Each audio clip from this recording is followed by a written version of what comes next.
आज ही की तारीख में रात्रि करीब 9:30 बजे परम पूज्य स्वामी जी महाराज ने इस नश्वर जगत का परित्याग कर दिया। इस किराए के मकान यानी ये मानव मंदिर त्याग कर अपने निज धाम अनामी लोक सिधार गए थे।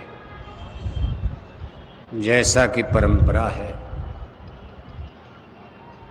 अपने हिंदुज़म यानी हिंदू समाज में आप देखते हो अपने घर परिवार में अपने बाप दादे पुरखे पूर्वजों की भी हम आप बरखी मनाते हैं और उसको पुण्यतिथि नाम दिया जाता। वैसे ही दिन तो आदमी रोता है। हमारा आपका कोई स्वजन, कोई हमारा आपका प्रियजन जब हमारे आपके बीच से इस तरह से अलग हो जाए कि अब इस शरीर से दोबारा मुलाकात नहीं होगी, ये सबसे दुखद यानी सबसे दुख का दिन माना जाता।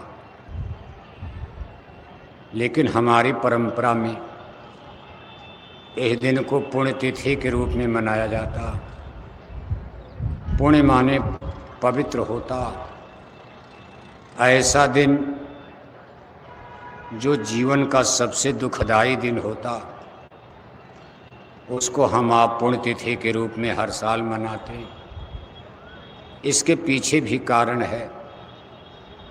हमारी आपकी ये मान्यता है कि मौत के बाद हमारे बाप दादे पुरखे पूर्वज स्वर्गगामी हो जाते हैं, यानी उनको स्वर्ग और वैकुंठ में स्थान मिल जाता।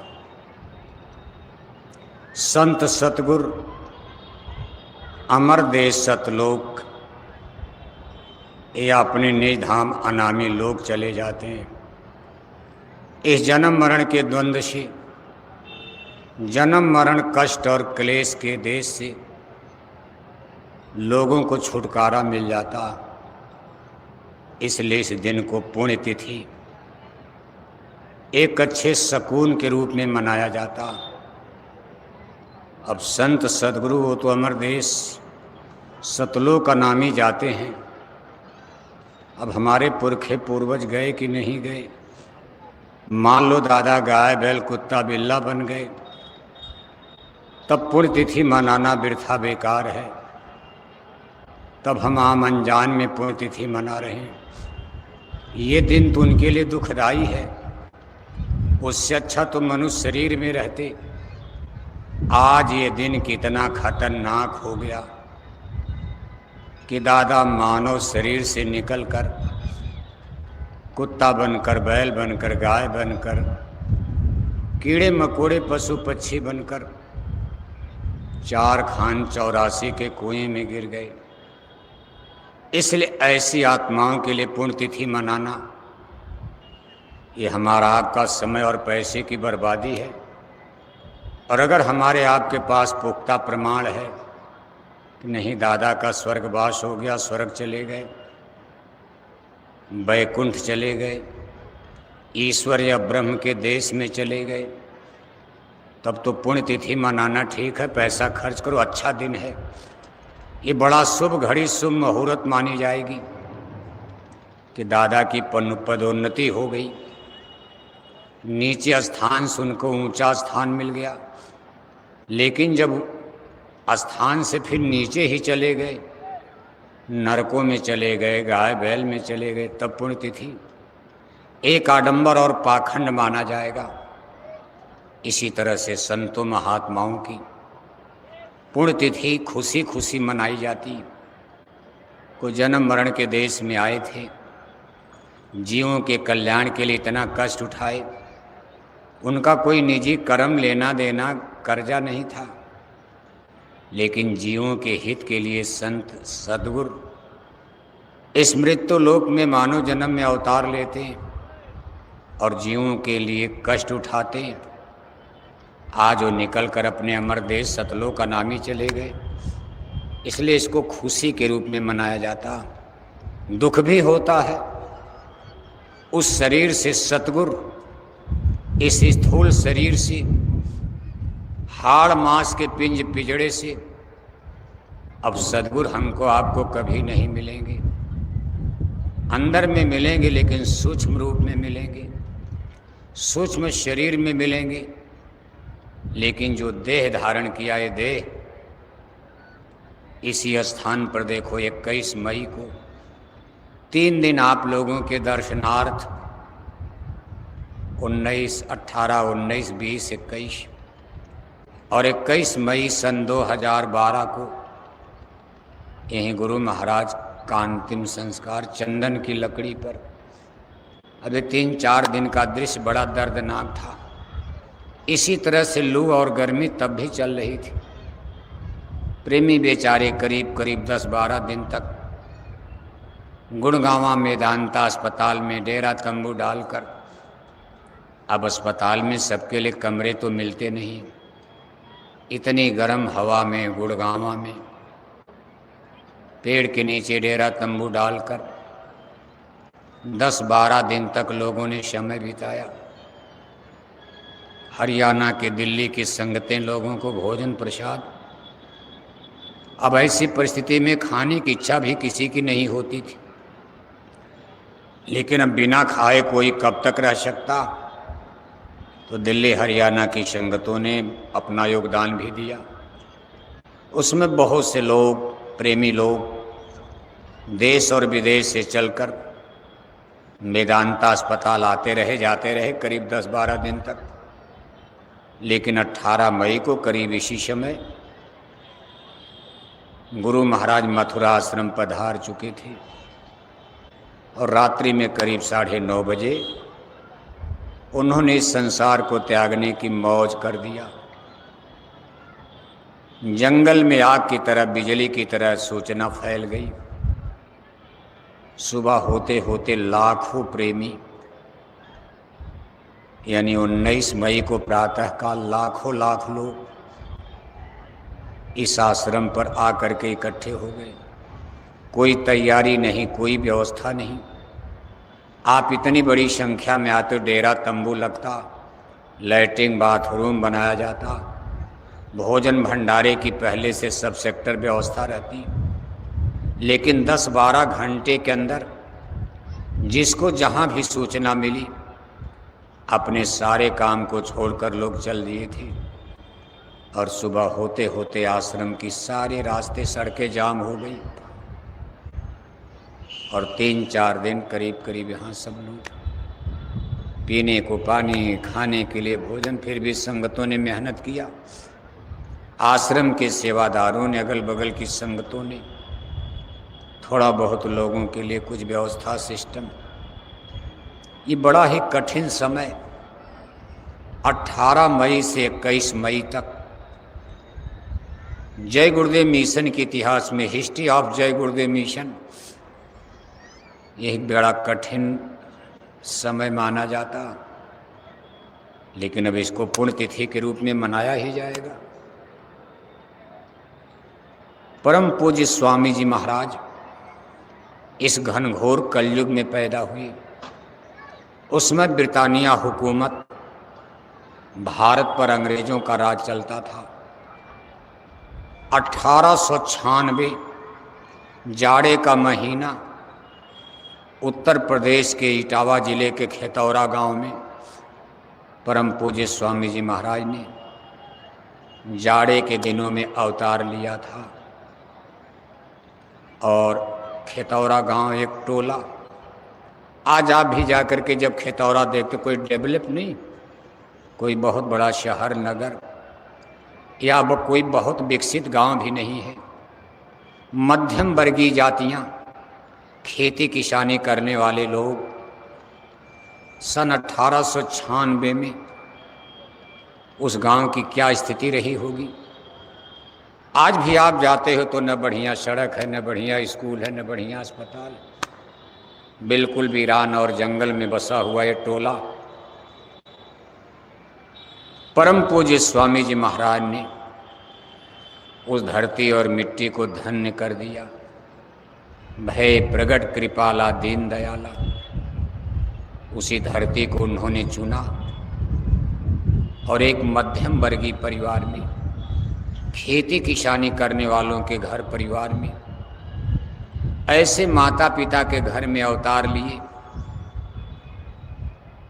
जिनका कोई समाज में ये नहीं कि बहुत बड़े स्टेट वाले राजा महाराजा लैंडलॉर्ड जमींदार हों या बहुत बड़े सेठ साहूकार पूंजीपति हों। जमाना अंग्रेजों का चल रहा, भारत गुलाम है। उसी समय गुरु महाराज ने धरती पर अवतार लिया। उस समय हमारे देश में राधा स्वामी मिशन का प्रचार, यानी संत मत के रूप में, सनातन के रूप में राधा स्वामी मिशन का प्रचार जो आप देखते हो, इसका जोर भारत में था अंग्रेजों के राज में। और पूरा आज़ादी के समय तक राधा स्वामी मिशन ने बहुत बड़ा काम किया। भारतवर्ष ही नहीं, कनाडा, अमेरिका, यूरोप, विदेशी मुल्कों में संत मत को, इस सनातन धर्म, सुरस्त और शब्द का भेद, उनके धर्म गुरुओं ने विदेश तक इसको पहुंचाया। लेकिन आज़ादी के बाद जब आज़ादी मिली सन 1948 में, राधा स्वामी जी महाराज मिशन के उस समय के जो सदगुरु थे बाबू सावन सिंह जी महाराज, उनका भी शरीर छूट गया 1948 में। देश को आज़ाद हुए 47 में आज़ादी मिली, लेकिन सन 1948 में बाबू सावन सिंह जी महाराज, जिन्होंने देश और विदेश में सुरस शब्द योग, नाम योग, साधना का इजहार किया, आवाज़ को फैलाए, उनका भी शरीर 1948 में छूट गया। अपने पूज्य दादा गुरु जी महाराज, जिनके मंदिर में छाया चित्र देख रहे हो, संजोग देखो, इनका भी 1948 में शरीर छूटा। और पूज्य दादा गुरु जी महाराज भी राधा स्वामी मिशन से ही, इनके परिवार के लोग, माता जी, सब लोग राधा स्वामी मिशन से ही जुड़े थे। ये राधा स्वामी मिशन से बाबा गरीबदास की शाखा दिल्ली से, वहीं से पूज्य दादा गुरु जी महाराज, उनके परिवार के लोग। लेकिन 1948 में दादा गुरु जी महाराज ने भी शरीर छोड़ दिया। उधर आगरे में जो राधा स्वामी मिशन का मूल मरकज केंद्र था, वहाँ के सदगुरु जो उस समय थे बाबू जी महाराज, उनका भी शरीर 1948 में छूट गया। ये तीनों गुरु एक ही साल में और इस संसार को अलविदा कर गए। तब 1952 में 4 साल रुकने के बाद 1952 में अपने गुरु महाराज ने, ये देखो, शाश्वत सनातन सूरज शब्द का मार्ग और ये भेद, इसकी कमान गुरु महाराज ने संभाली। 10 जुलाई 1952 उत्तर प्रदेश की काशी नगरी, जिसको वाराणसी कहा जाता है, गंगा तट है, गंगा के किनारे काशी बसी है। गुरु महाराज ने अपना पहला संदेश 10 जुलाई 1952 को 11 लोगों के बीच में सुनाया। कोई नहीं जानता था कि 11 लोगों के बीच में लगाया ये बागवां बगीचा इतना विकसित होगा, इसमें इतने फल फूल, डाली टहनी लगेगी कि जमाना इस पर लट्टू हो जाएगा, इतना बड़ा काम होगा। 11 लोगों से शुरू होकर करोड़ों में संख्या पहुंच गई। और आज आप देख रहे हो, वैसे कभी कभी लोग कहते, जैसे सन 2012 में जब गुरु महाराज ने शरीर का त्याग किया, तो लोग कहने लगे और मिशन की तरह, जय गुरुदेव मिशन भी अब खत्म हो जाएगा, क्योंकि गुरु महाराज का एकाएक संसार को छोड़ देना वैसे एकाएक तो नहीं था, गुरु महाराज तो सालों से, कई साल से संकेत कर रहे थे। और गुरु महाराज ने ये भी कहा था कि बच्चा, मैं रहूं या न रहूं, लेकिन मेरा संकल्प पूरा होगा जो मैंने कह दिया। मेरे रहने न रहने का शरीर से सवाल नहीं, मैं तो रहूंगा ही, लेकिन शरीर में रहूं न रहूं, लेकिन जो मैंने वचन सुनाए हैं सब पूरा होगा। लेकिन सन 2012 में जब गुरु महाराज ने शरीर का त्याग किया, जय गुरुदेव मिशन के सामने एक आपदा संकट आया और लोग कहने लगे अब जय गुरुदेव मिशन भी खत्म हो जाएगा। ये जो ऑर्गेनाइजेशन है, संगठन है, ये चिथड़े चिथड़े खंड खंड हो जाएगा। और परिस्थिति भी कुछ ऐसी बन गई थी। लेकिन अब गुरु महाराज की मौज है, दया है। गुरु महाराज ने मथुरा की धरती को वरदान दिया है कि जो कुछ होगा मथुरा की धरती से होगा। मेरे सारे वचन पूरे होंगे मथुरा की धरती से, बंबई भोपाल से नहीं, मथुरा की धरती से। इसलिए फिर आप देख रहे हो धीरे धीरे धीरे धीरे मथुरा डेवलप कर रहा। कछुआ चाल ही सही, धीमी गति ही सही, लेकिन जय गुरुदेव धर्म प्रचारक संस्था मथुरा पूज्य महाराज जी के अगुवाई में, रहनुमाई में एक एक कदम धीरे धीरे आगे बढ़ रहा। रफ्तार भले धीमी है, लेकिन इसमें अब कमी नहीं, फिर डेवलप कर रहा।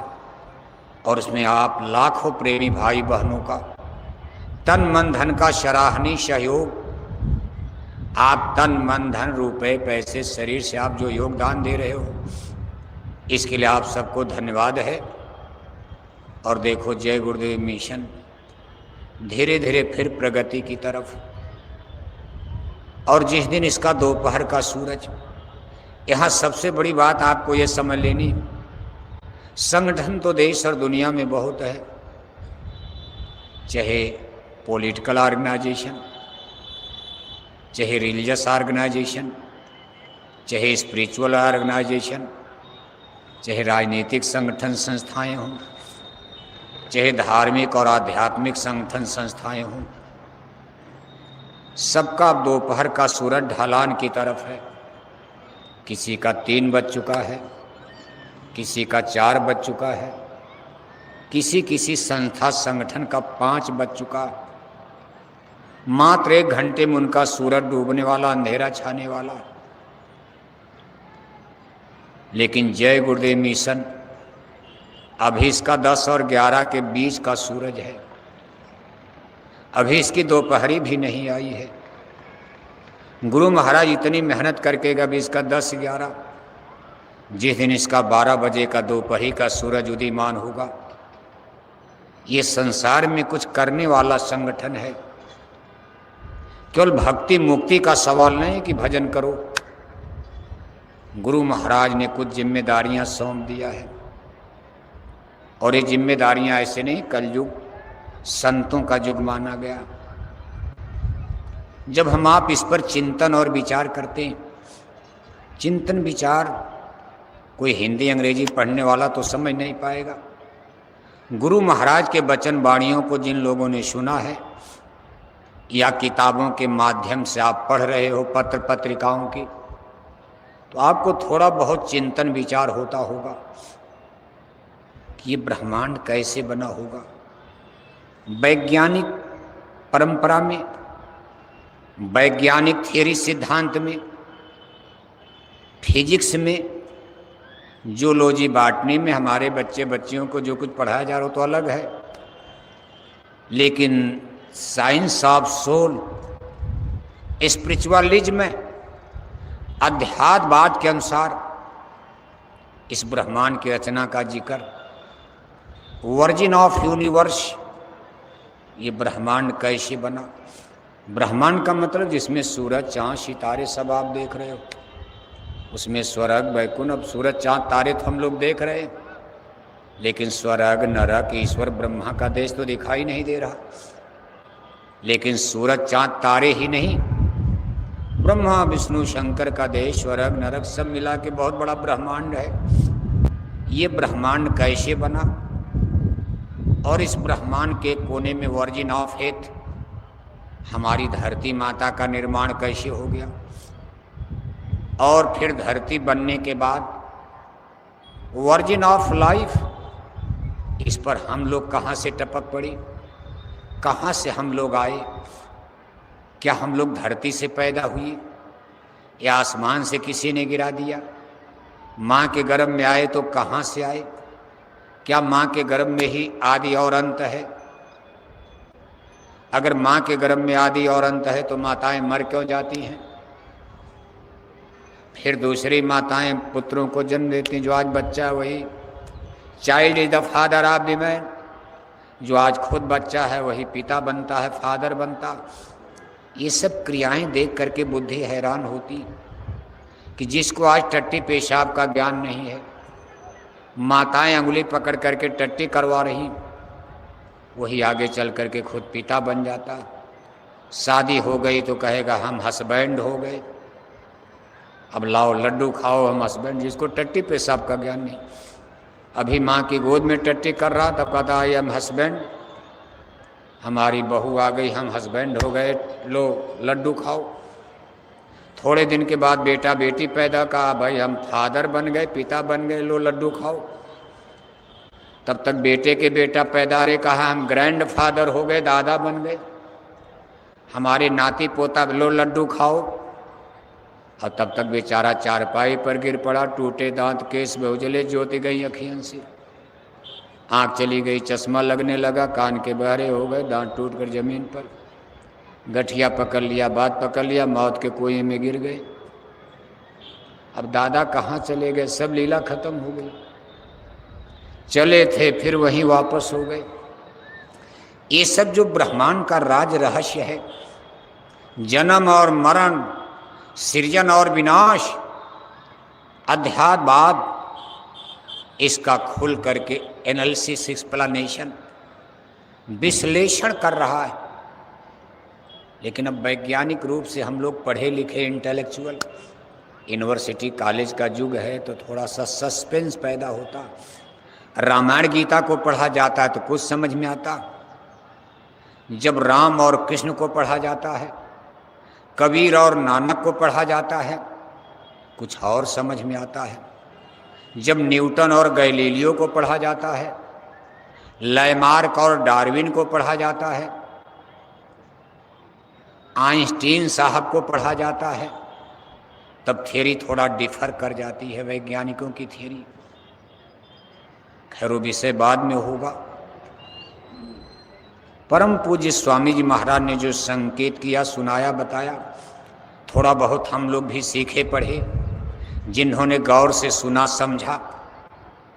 अब स्कूल में बैठने से तो कोई पढ़ता नहीं है, मन बुद्धि चित्त का कंसंट्रेशन, मास्टर पढ़ा रहा है, ध्यान आपका कहीं दूसरी जगह लगा है तो क्या पढ़ पाओगे। बहुत से लोग सत्संग में बैठकर सो जाते थे, बहुत से लोगों का ध्यान भटक जाता था।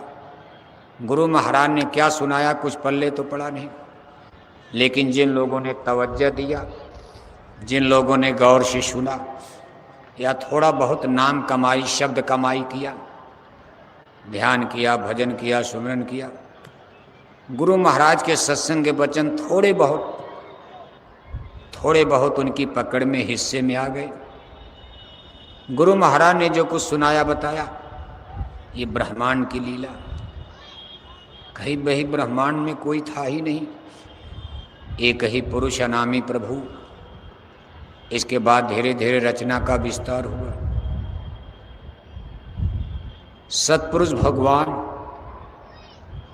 जो इस ब्रह्मांड की धुरी हैं, मूल स्तंभ हैं, इन्होंने बहुत मुद्दत के बाद